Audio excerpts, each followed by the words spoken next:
okay? I'm 71 years old. I'm willing to go. You go ahead. Come and get me. Well, Get let's me, hope sweetheart. that doesn't happen, Mike, because you've got too important of a voice as well in the Well, community. The owners of your radio station know who I am and know where I am. If they want to, they can go to them and they can get Miss Lynch. You want to make me a hater? Call me a hater and a bigot?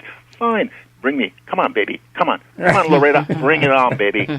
Mike, thanks a lot for your call this morning, and don't be a stranger. Oh, and I ticked off on her when I heard Loretta. Hey, Loretta. Yeah. Who strung your cord, honey? And as far as I'm concerned, the junta leader. Hey, why don't you sit there and live like the rest of us once you leave the White House? Because you haven't got the balls. Yes, sir. Well, I'm happy to see Mike from Ann Arbor gets up with fire in his belly. Yes. Good. Have a good one, folks. All right, Thank you. thanks a lot for your See call, you in Mike. prison. All right. That's a true patriot there. That's what you call a true patriot. We might as well clear these lines.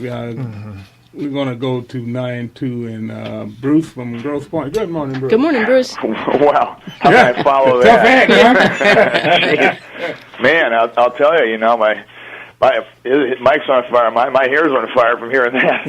Jeez, I'll tell you, we have a really sorry state of affairs. Phil and I last night were talking about about this, and I brought up D-Day with Phil, and what this type of warfare that we're conducting right now is not warfare at all, because what we are doing is telegraphing every move we're making to the enemy. I can remember stories from they would threaten to put newspaper editors in jail if they even dared to print one word of what Ike was planning on June 6, 1944, and we have guys we're letting ISIS know we're letting them know we're not going to do. Yeah. That's the chilling part of it. Is that we telegraph what we're not going to do, and they say, "Well, you know what? There's nothing off limits. We will do anything and everything." You got that right, and also when I look at this vetting program, this woman got this visa, and she was after less than 2 months, was it? Yeah. What happened to the 2 years? Yeah. It's all a lie. That's why. Yeah, and you see this arsenal that these people had been assembling in their home. Yes. And again, you started off, I guess, with the neighbor who was afraid to say anything because he didn't want to be seen as Islamophobic. Yeah. Well, we had the FBI director again saying yesterday, if you see something, say something. Yeah. Well, apparently, there's only certain things you can say that if you do see. Yeah, if you do, you're going to be labeled as a bigot, as a racist, and every other kind of cyst that they can come up with. So here's the thing: we hear Obama and his people talk regularly about not saying that these are terrorists, Islamic terrorists. And every now and then somebody needs to ask, well, who are they? Yeah. Because one thing, they say they're Islamists. That's right. And they keep saying they're not. Yeah. And then, so if they're not Islamists, they're killing other Muslims. They're killing other Islamists. Well, I think the problem that I see is, again, that they're defining it as a religious problem, Christianity versus Islam. And then the conversation gets halted because someone says, well, you believe in the First Amendment right to religious freedom, don't you? And then the conversation stops. That's right. The real argument and issue is between constitutional law and Sharia law, and they are incompatible. Absolutely. Sharia law, political correctness, when it first started wending its way into our society, that was the beginning of the type of issue that is covered under Sharia law, where the authorities have the ability to stop our free speech. We need to educate our youth, and we need to educate our populace to the fact that in America, we also have the freedom of speech, and it cannot be denied. The freedom of speech is not to protect speech that everybody agrees with. It's to protect speech that people don't agree with. That's what it's You're for. exactly Absolutely. right, Janice. And I was watching little clip yesterday of James Rosen was asking Ernest, or unEarnest, or whatever the hell his name is, what about all the this situation going on over there in the Middle East, and he's saying, well, Ernest was trying to say something about, well, look at all the leaders we've killed and all that. Well, how can we do that when the Air Force is running out of bombs? According to the USA Today yesterday, a headline, the Air Force is running out of bombs, and the planes that are flying sorties, 70% of them come back, and then not a single bomb has been dropped. Well, and they're not getting the authorization to drop the bombs. There are plenty of targets. They won't use them. And we're telegraphing the drivers of the trucks, too. Get out of the way, because we're coming back in an hour. And we're also using our assets. That's part of the bigger picture, too. We are depleting the American military assets. Right. Mm-hmm. Yep. That's the truth. And you cannot fight a war with both hands behind your back and standing on one foot. Yeah, and let's put the girls in the front lines. Sounds like a great idea. They captured one female soldier, as I can recall. Look what happened to her. Right.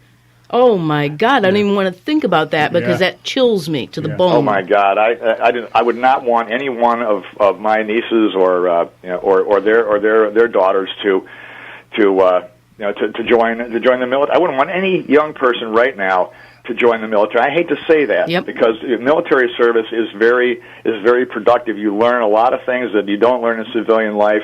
You learn what the meaning of not leaving anybody behind is, and this sort of thing. And I would tell them, look, if you're going to join the military, put it off for at least a year, because then maybe we might have a new administration that knows what the hell it's doing. Well, Bruce, thanks a lot for your call this morning. I want to get to this other call before the break. Thanks right, a now lot keep for your listening, call. guys, on the computer. So you take care. God bless all of you, and keep the faith, baby. Okay. Keep the faith. I think that may be all we have in the end. All right. Thanks a lot for your call. Love you guys. Bruce. All right. Thanks, Bruce. Take care.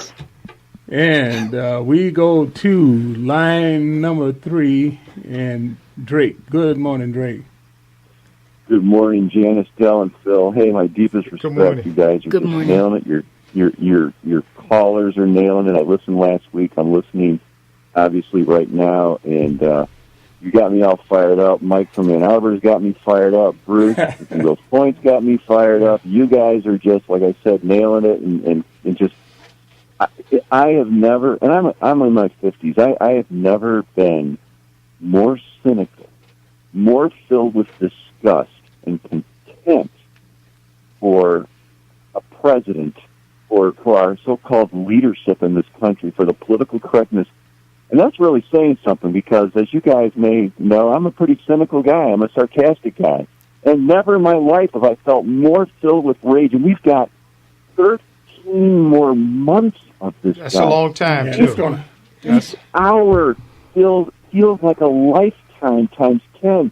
Yeah. And when you keep hearing about the Republican debates, it almost feels like the election is just around the corner, like it's next month or something. And it's not. It's 13 more months. That's a long time. And we have eunuchs in Congress. Yes. Those are our people that we have placed in high places that we treat with the utmost respect, and they are there to protect our unalienable rights to life, liberty, and the pursuit of happiness. That is the role of our government, and our Congress is negligent in their duty, and shame on them. Yeah, and we got negligence in the Congress, and we got incompetence and indifference in the White House. Well, infiltration in the White House, as far as I'm concerned. Yeah, and we're going to get into that infiltration. Go ahead, Drake. I would say at best it's incompetence, and probably more likely it's treason. Yep. It's just over the top at all levels. And if Bill Clinton was Caligula, we've got Nero in office right now. Yeah. Well said, Drake. Thank you so much for your call. Take care. Keep up the good work. Thank you. Thanks a lot. All right. The one thing that I wanted to do is, we're going to be talking about Sharia law here in a minute, but I want to just set the table here before the break. We got so many people. When you talk about infiltration, we've got people And we've had people call attention to it, and they lost their positions for it, like Michelle Bachmann, right, and someone else, but it doesn't come to me right now. Well, they purged a lot of your high-ranking four-star generals out of military. Yeah, and then, but we have people like this Muhammad Alibiari, that's a consultant and in the Homeland Security of all places. He's a Egyptian that's been in this country quite a few years, but he's an Egyptian, and I'm wondering how did they vet him, because he's got a high position in the Homeland Security, and some of the stuff that he has said. But what he said recently is the one thing that got me, and I keep going back to it. He says America's Constitution is the most Sharia-compliant Constitution on earth. Okay? Now, I kept telling people about him saying that, and they had a reaction that was like, well, so what? You know what I mean? You know, our Constitution is this and that. But when you think about it, that word, compliant, this is the meaning of it. Disposed or willing to comply.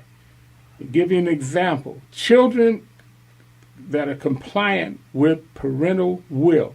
Similar, amenable, comfortable, disposed or willing to comply. Lamb-like, like a lamb in meekness and gentleness. Non-resistant, offering no resistance. Yes. That's what they're talking about our Constitution is. Folks, if you'd like to join the conversation, that number is 734-822-1600, and we'll be back with more of this on the other side of the commercial. Thanks a lot.